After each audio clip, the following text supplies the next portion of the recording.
On the Friday before Memorial Day weekend, Mike found his grandfather staring at an empty driveway, and a tire-marked patch where the RV had stood. The sun in Chandler, Arizona, didn't rise, it ignited.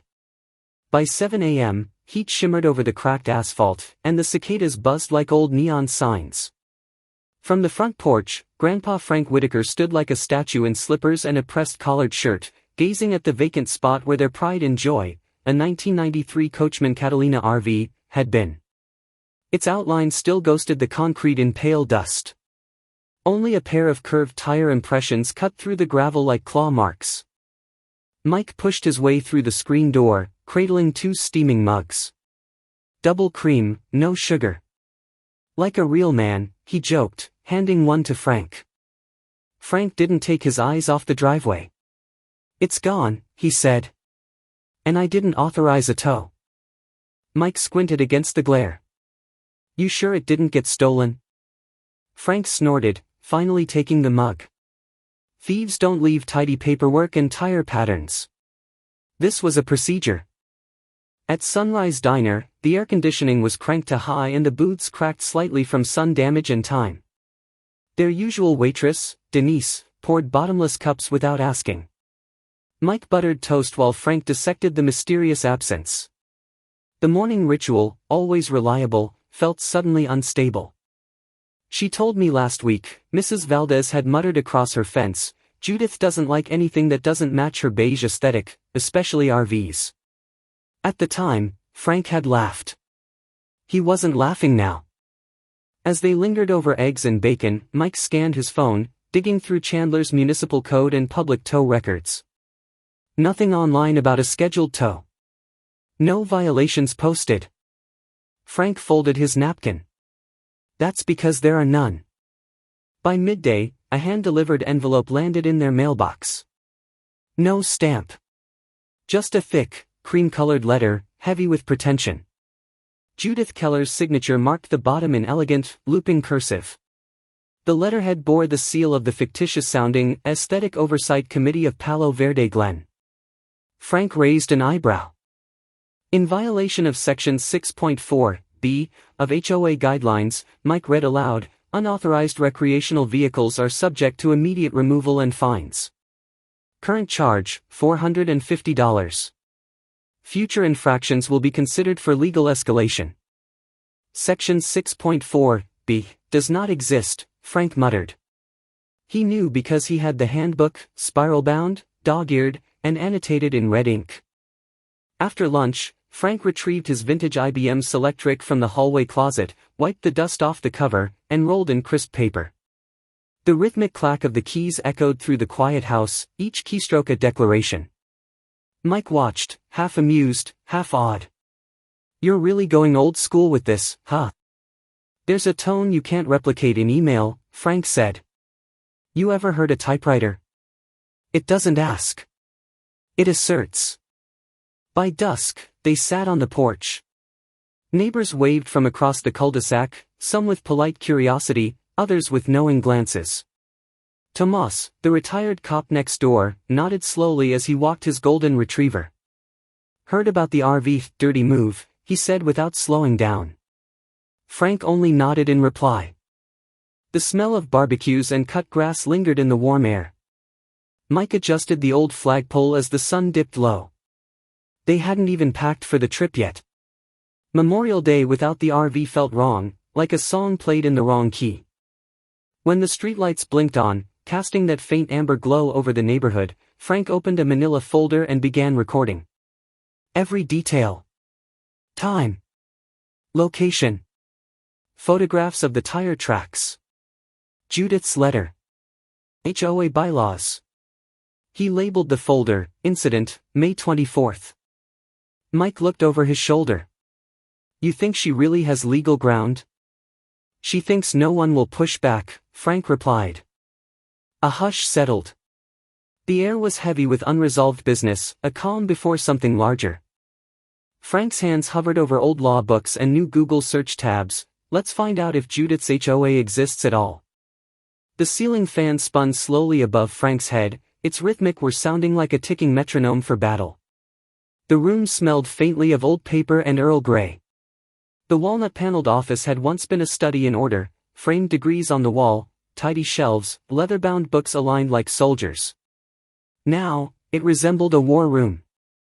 Stacks of documents blanketed the desk, folders peeked from under legal pads, and a dog-eared HOA handbook lay open like a crime scene photo. Mike, sitting cross-legged on the floor with an iPad, tapped through public record databases. So far, nothing on Meadowbrook HOA in the Maricopa County Archives. No articles of incorporation. No tax ID. Nada. Frank flipped another page of a housing contract from 1994, squinting. Here. He tapped the document. There's no binding clause tying this property to a mandatory homeowners association. It mentions optional neighborhood beautification efforts, nothing with enforcement power. Mike raised an eyebrow. Optional doesn't sound like we can tow your RV. That's because it isn't.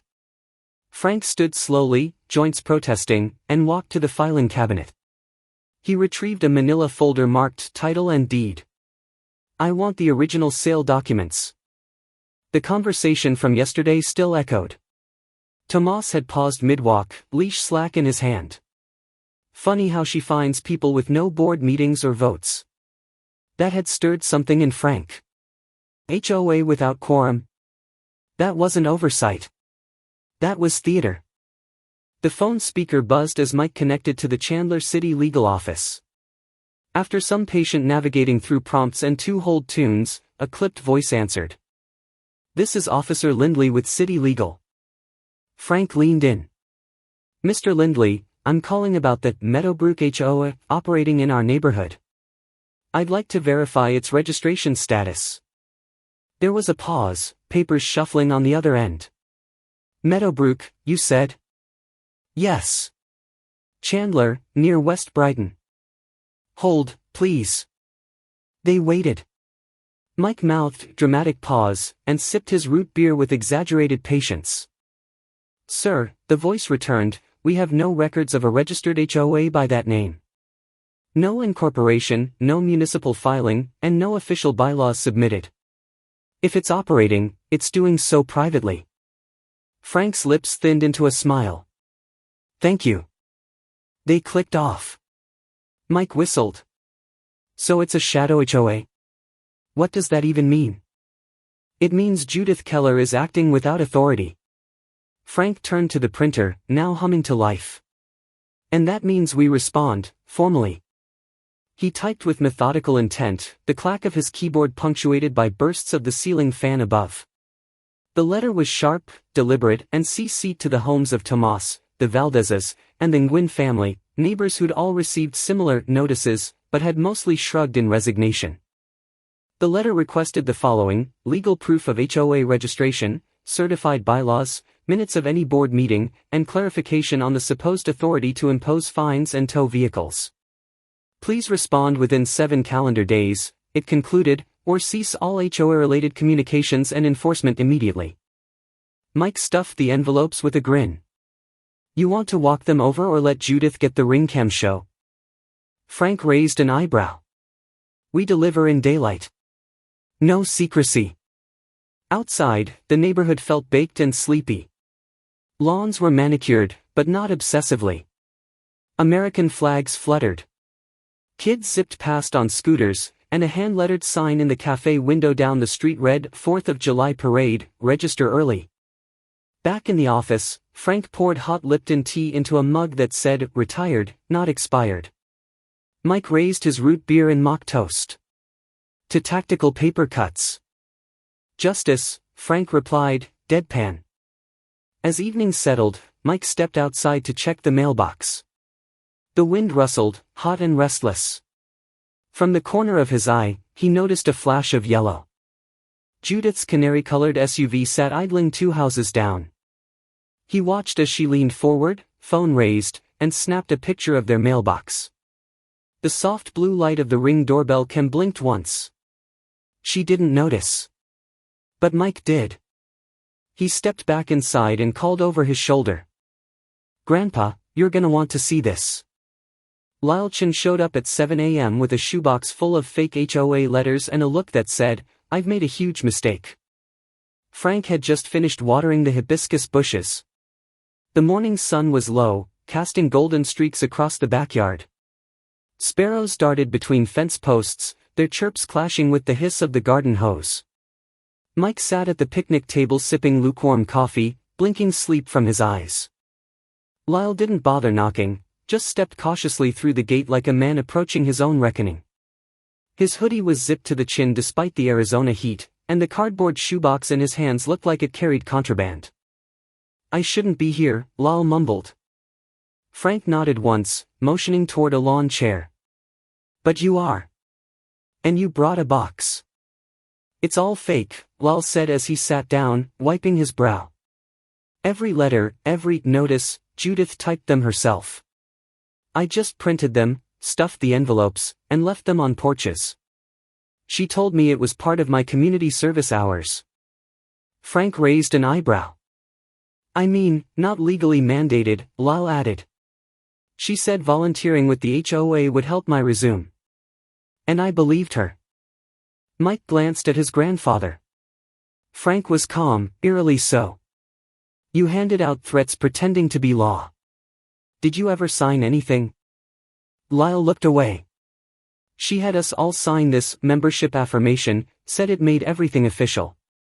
I didn't read the fine print." Frank reached for the box. "Let's." They laid out the contents on the table like forensic evidence, folded warnings about paint color violations, overdue fees, and dire consequences for wind chimes. Every letter was printed in Times New Roman, some with crooked formatting, others bearing red stamps that bled through the paper. A few were still faintly damp with humidity, the ink blurring like gilt. "She even made me sign some of these," Lyle whispered. "Then she'd copy-paste my signature." Frank's hand hovered over one form. "This one claims to have 5 signatures approving a $250 landscaping fine." He studied the paper. The names differed, but the slant of each signature was eerily similar, the same looped Ys, the same aggressive underline. "She forged the neighborhood," Mike said flatly. Frank leaned back and exhaled. "That's civil fraud. Maybe more." He pulled out a yellow highlighter and began circling legal red flags with surgical precision. "This language, non-compliance will result in escalation, has no statutory grounding. And here, removal of unauthorized foliage. Mrs. Valdez's ferns weren't unauthorized. They were alive." Lyle nodded miserably. "She told me to put that one in bold. Said ferns looked too tropical and messed with the street view." Frank glanced at Mike, who had already pulled out a USB stick and began scanning documents into his laptop. "I'm backing everything up," Mike said. "Digital records will hold up better." The backyard felt too quiet. Even the sparrows had gone still. In the silence, the sound of the mail flap rattled faintly in the distance. A moment later, Mike returned with a thick envelope. Frank slid it open carefully. Inside was a certified letter, embossed, overdesigned, and unmistakably Judith. "Notice of willful obstruction," Mike read aloud. "Wow. Someone learned a new phrase." Frank chuckled dryly. "Legal cosplay," he muttered. The letter accused Frank of inciting neighborly unrest and undermining community cohesion. It threatened escalation under Section 12 of the Community Governance Charter. "There is no Section 12, Frank said, thumbing through his binder. "Because there is no charter." Lyle sank lower in his seat. "I thought she was just passionate." "She's authoritarian," Frank replied. "And sloppy." He slid another document forward, this one bearing 6 different names, all signed in near-identical penmanship. The E's looped the same way. The F's dipped below the line just so. "She didn't just fabricate power," Frank said. "She manufactured consent." Mike stared at the paper, quiet for a long moment. Then he lifted it and held it to the light. "She forged the neighborhood." Judith showed up unannounced at 10:30 a.m. with a clipboard, 2 teen volunteers, and a phone recording live on Facebook. The sun bore down like a punishment. At 104 degrees, the pavement shimmered, heat rising in visible waves.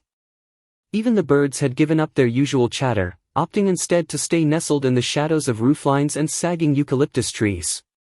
Frank Whitaker sat on a wicker rocker under the shade of his porch awning, a glass of ice water sweating beside him, his shirt neatly tucked despite the oppressive air.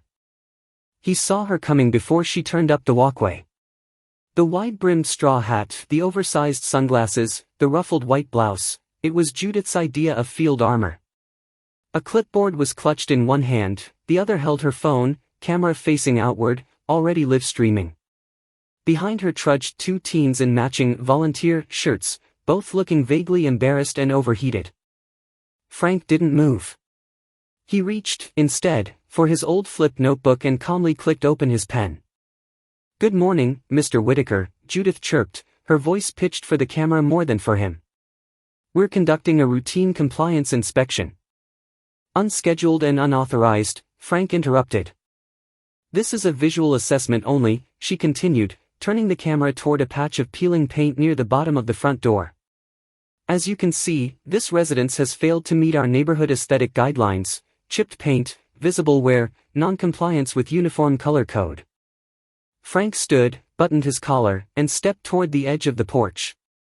"Do you have a warrant? Or even a printed authorization from a registered governing body?" Judith turned slightly, the phone still aimed at the door. "This is community stewardship, Mr. Whitaker. The neighbors appreciate when someone cares enough to maintain standards." "The neighbors can speak for themselves," came a voice from across the street. Tomas Navarro had paused his morning walk. Leash in hand, he narrowed his eyes at the scene, then slowly reached into his pocket and raised his own phone. "Didn't realize we had a camera crew in the neighborhood today." Inside, Mike had already ducked behind the curtain. With precise fingers, he tapped open the recording app on his phone and began filming from behind the glass. "Showtime," he muttered. Judith ignored Tomas and turned toward the camera. "We're broadcasting this for transparency. Nothing invasive, just a gentle reminder that standards keep our home values high." One of the teenagers hesitated, glancing from Judith to Frank. "Ma'am, is this legal?" Judith didn't flinch. "We're documenting." Frank stepped forward, pulling a printed letter from his shirt pocket. "This is your cease and desist. It was delivered last week. As of now, you're operating outside any recognized legal authority." She didn't reach for it. Just pursed her lips and turned back to the camera. "This resident has repeatedly obstructed community improvements. He's been spreading disinformation." "You mean facts," Frank said evenly. "The city legal office confirms no HOA is registered here. And you have refused to produce any articles of incorporation." The teens looked increasingly uneasy. One shifted his weight, then stepped back toward the sidewalk. Judith's smile faded. Her eyes, behind the dark lenses, flicked toward Tomas, who had his phone trained directly on her. Frank held his ground. "You're impersonating a legal entity, Mrs. Keller." Judith's voice spiked with irritation. "I make the rules here, not some dusty retirement clause." The words hit the air and stayed there. The porch, the street, the heat itself seemed to pause. Tomas raised an eyebrow. Inside, Mike tapped "Stop recording," then looked down at the screen. Facebook just saw her admit to impersonating a legal entity. Mrs. Valdez arrived with 3 manila folders and a look that said, "Enough is enough." The living room of Frank's house had taken on the air of a courtroom waiting for trial. The overhead fan turned with a quiet whir as sunlight streamed in through the blinds, catching the dust motes like confetti suspended in time. The binder sat open on the coffee table, tabs already in place, but more were coming. And they came bearing evidence. Mrs. Valdez placed the folders on the table like sacred artifacts. Her eyes scanned the room, Frank in his iron button-down, Mike cross-legged with his laptop open, and Tomas leaning on the doorway with a cautious look. Shauna, the young single mother who lived 2 doors down, was last to enter, clutching a Ziploc full of yellowed letters. "I have HOA warnings dating back to 2017, Valdez said, opening the first folder. "This one?" She pulled out a letter marked with red ink and an off-center seal. They fined me for hanging a hummingbird feeder. Called it an unauthorized aerial nuisance. Mike stifled a laugh but typed quickly. On his screen, a spreadsheet grew row by row: names, infractions, dates, amounts. Valdez's hummingbird incident joined others: grass too tall, flags too colorful, fences 2 inches over regulation height. Tomas stepped forward. "I brought this," he said, handing Frank a printout from his security camera. Judith tearing down a flyer from the community board. It was from her opponent in last year's local liaison election. Frank's eyebrows rose as he examined the timestamp and high-resolution shot. "We can use this," he muttered, slipping the page into a clear sleeve labeled election interference. Shauna hesitated, then spoke. "She emailed my boss. Said my lavender bushes were a safety hazard. I almost got fired." Her voice cracked. "I didn't even know she knew where I worked." Frank leaned forward. "Did she sign that email as HOA president?" Shauna nodded. "And CC'd my landlord." Mike looked up. "That's impersonation and intimidation. Both have legal weight."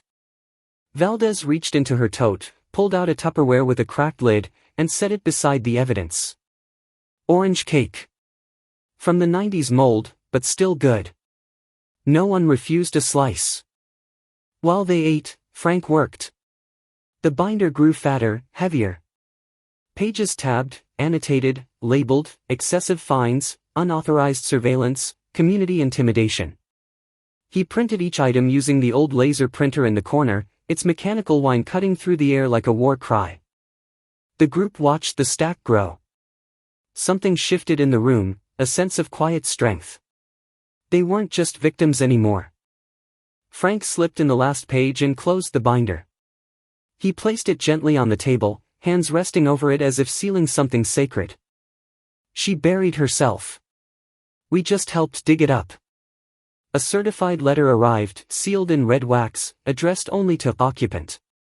The envelope sat on the kitchen table like a relic from some medieval court. Afternoon sunlight slanted through the blinds, casting soft bars of gold across the tile. Mike turned the envelope over, frowning. No name. Just occupant. That's not creepy at all. Frank didn't respond immediately. He reached for the shears and continued trimming an article from the Chandler Chronicle, something about a 4th of July firework permit dispute. "When a letter doesn't name you," he said finally, "it's not personal. But it is dangerous." Mike broke the seal, careful not to smudge the wax. Inside, typed on thick ivory stock, were the words, "Continued defiance will result in neighborhood-wide consequences." A second page, glossier, bore a grainy color image. Grandpa Frank, asleep in his recliner, mouth slightly open, TV flickering in the background. The photo was clearly taken from outside the window. Frank's hands froze mid-snip. What in God's name? Mike grabbed the page, inspecting the footer. This was printed directly from a home security system. I've seen the layout before. This isn't someone snapping a photo on a walk. It's a feed. You mean, Frank said slowly, she's got cameras pointed at this house. Mike was already typing furiously on his iPad, pulling up registry records and product specs. Eyes on you, he muttered. Low-end surveillance cams, usually cheap imports. They're supposed to register with a local ISP, but this one's anonymized. Still, I can trace the purchase order. Frank rose from the table, steadied himself, then reached for the phone. He scrolled his contacts, thumb hovering before finally pressing call. Bob, he said after a moment, it's Frank. You sitting down? Bob Jenkins, his old friend and retired legal bulldog, coughed on the other end. Frank, I haven't stood up properly in 6 weeks. My gout's got gout. What's the emergency? Frank explained. The photo. The message. The wax-sealed envelope. Silence followed. Finally, Bob said, that's a Class B privacy violation at minimum. Harassment, potentially criminal intimidation. You've got enough to file a cease and desist. Want me to write it? I want her stopped. You may not walk well, but I still bite, Bob chuckled. Send me everything. Mike tapped the screen. She ordered the cameras 2 months ago. Had them delivered to a P.O. box under a name that links to the Meadowbrook Community Enhancement Fund. That doesn't exist in county filings. Frank stared at him. She created a shell account. To spy on us. Mike nodded. And more than just us. The next day, neighbors began appearing at their door. Mr. Lee from across the street with a pale face and a matching letter. A single mother 2 blocks down with a folded envelope that bore her backyard patio on the second page. One by one, they trickled in. Frank made copies. Mike logged details. In the late afternoon, Frank gathered them all in his living room. The binder rested on a stool beside him, already bloated with documents. He held the letter high. This is harassment, he said, voice firm but not loud. And it ends now. Mike looked up from his screen. I just found out where she ordered those cameras from, and who installed them. The HOA notice board lit up with one line, emergency community meeting, mandatory. Frank adjusted his collar in the rearview mirror of Mike's truck. The evening sun scorched across Chandler's sky, bleeding crimson into the horizon. The Central Park shimmered with a dry haze, shadows stretching under old sycamores. Folding chairs stood in a loose circle, most already filled by neighbors murmuring with unease. Judith stood near the portable podium, clipboard in hand, face tight beneath her wide-brimmed hat. Tomas leaned close to Frank as they stepped out. Told you, he muttered. When she calls last-minute meetings, it's not for cookies and punch. She's hiding something. Mike nodded, wheeling out a portable speaker and tripod. The logo, Sun Rental, gleamed faintly on the plastic chairs. Let's make sure nothing stays hidden tonight. Judith tapped the microphone. Thank you all for attending. As acting HOA president, I'm invoking Section 3B of our community standards to propose an emergency amendment. She cleared her throat, voice brittle. Effective immediately, residents who obstruct compliance efforts will face a $1,000 penalty. This is to maintain the aesthetic integrity of Meadowbrook. Frank raised a hand. She didn't acknowledge him. He raised his voice instead. Before any new rule is voted, I request the minutes from the last officially recorded HOA meeting. Judith flinched. This is not the time. It's exactly the time, he said. Gasps rippled through the crowd. Shauna from Lot 8 leaned toward her wife. Mrs. Valdez crossed her arms. Judith's nostrils flared. As acting authority. Mike clicked his tablet. A large portable screen came to life, backlit against the encroaching dusk. The grainy image of Lyle Chin filled the space, eyes nervous, voice trembling. Judith made me deliver false letters. She said everyone had already agreed. She even had a fake vote count on paper. A murmur spread. Then, Mike toggled to another file, Judith's own voice, clear as a bell, from the Facebook Live 2 weeks prior. I make the rules here, not some dusty retirement clause. The silence after that clip was heavier than the heat. Frank stepped forward, calm but deliberate. My friend and former colleague, Bob Jenkins, would now like a word. Jenkins appeared on Zoom, projected above the crowd.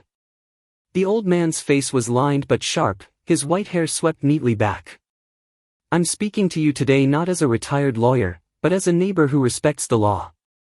Ms. Keller has violated Arizona Civil Code 347.7 regarding invasion of privacy, and multiple community members have received threatening communications lacking legal basis.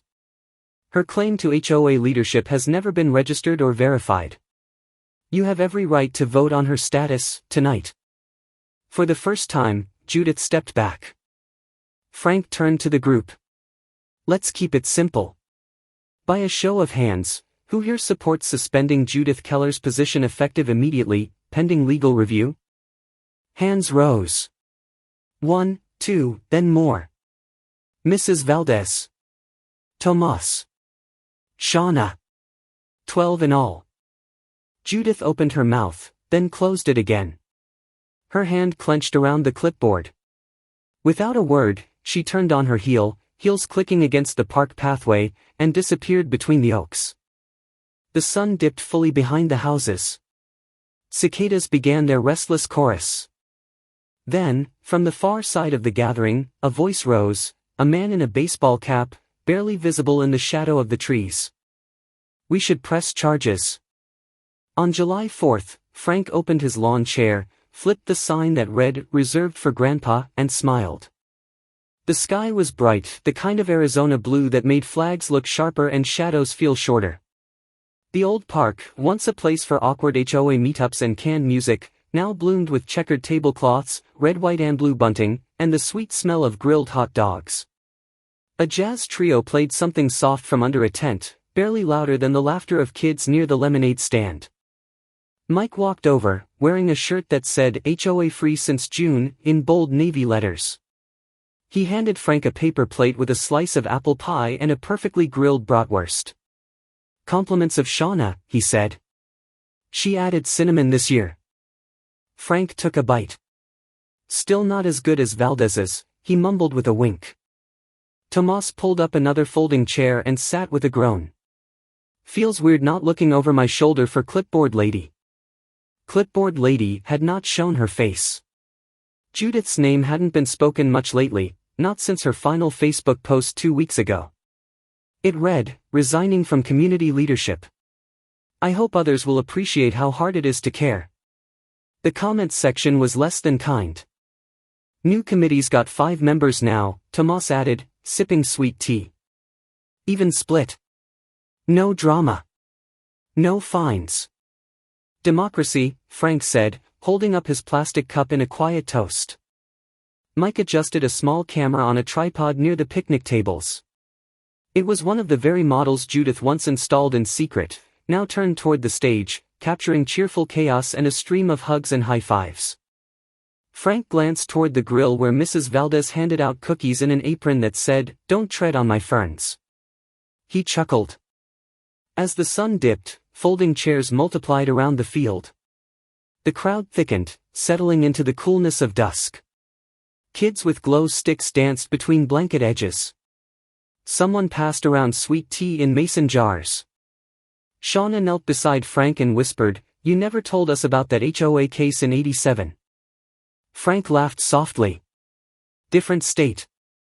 Same script. They fined a veteran for painting his garage door red, white and blue. Judge threw the whole board out." Tomas grinned. "So you've always been a troublemaker." "I just read the rules," Frank replied, tapping his temple. "And I remember them better than most."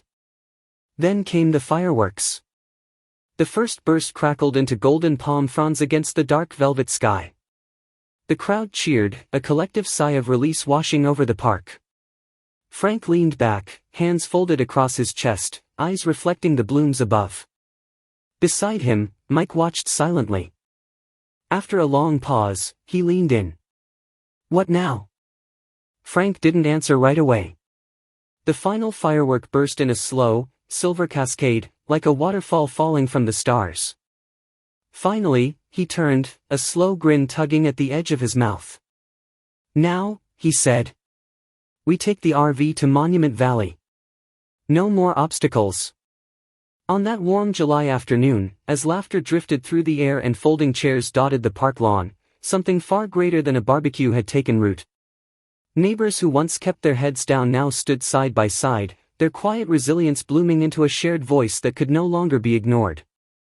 When power is misused, silence becomes complicity, but when truth is spoken, even the deepest roots of control can be unearthed. Perhaps it's never too late to join hands with those next door, to say, enough, and mean it. Like a flag caught in sudden wind, one firm stand can ripple through an entire neighborhood.